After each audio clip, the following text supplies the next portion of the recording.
Hey Ravelers, I'm Rox, and Feminitzy has a question. She wants to know how exactly do you knit and purl backwards, and what is the use of knowing? Well, there are a couple of reasons that knitters might knit backwards, and let's define what backwards is. It's really mirror knitting, which instead of knitting from the left needle to the right needle, you're knitting stitches from the right needle to the left needle. Some left-handed knitters are taught to knit this way by right-handed knitters who assume that left-handed people need to do everything in reverse. This isn't true, but once you've learned how to knit in a particular way, any of you will realize it's difficult to learn a completely new and different way of knitting, and since there's no reason why they can't knit in knit mirror, then they continue to do so. Another reason that someone might choose to knit backwards or mirror is if they detest purling for long stretches. So if you're knitting in stockinette, and rather than purling, flipping your work and purling back, you can keep the right side facing and you knit the stitches from the right needle to the left needle. So that's another reason why somebody might choose to do that. The reason I sometimes choose to do mirror knitting is if I'm knitting very short rows, and that's what I'm going to show today. So let's knit a bobble so you can see why I would use backwards knitting. First thing you have to do when you knit a bobble is you need to increase quite a few stitches. So I'm going to make 5 stitches out of this one. I'm going to do it by knitting into the front, then the back, and then the front, and losing my anchor, and then back, and then end with knitting it in the front.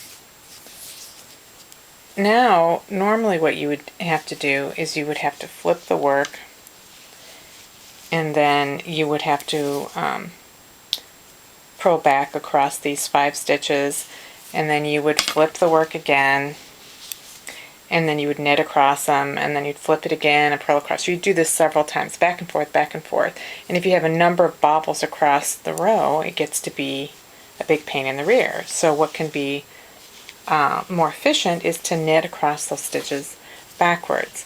So you enter the stitch through the center as you would normally, but you're pushing the left needle through the stitch on the right needle. So it goes to the center, pushing against the back loop.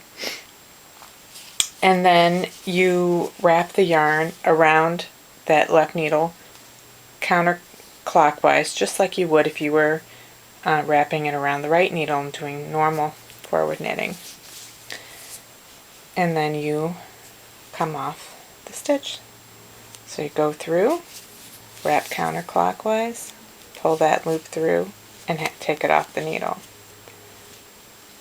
So I've got to do 3 more of these. 1. I anchor my right needle, so it's a little awkward when I have a camera in between me and my knitting.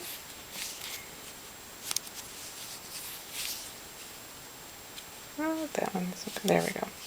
Okay, so I've knit those backwards, and now I'm going to knit them normally again. So 1, 2, 3, 4, 5. If you're a Continental knitter, and I can knit Continental, I cannot knit Continental backwards, but I'm just going to show you what you'd have to do. Normally you have the yarn in your left hand like this. When you enter the stitch, this yarn has to come around counterclockwise, so you can't pick the yarn because the needle you'd be picking with is over here. So instead you have to wrap the yarn around the needle, and because of the way I tension the yarn and knit Continental, I just can't do it. So but the yarn has to come around this way. If you were to switch the yarn to the other hand, so that you were mirroring the way that you were tensioning the yarn. Again, the yarn, because the yarn has to come around counterclockwise, you'd need to, it would be hard to pick, because the yarn needs to be held kind of down in order for you to bring the loop through. If you are a combined knitter though, so that your pearls always end up mounting the stitches in the opposite direction, you could pick this way, and that will leave the stitches mounted the way that you're used to, with the right leg in the back and the left leg in front. And that's how you knit backwards.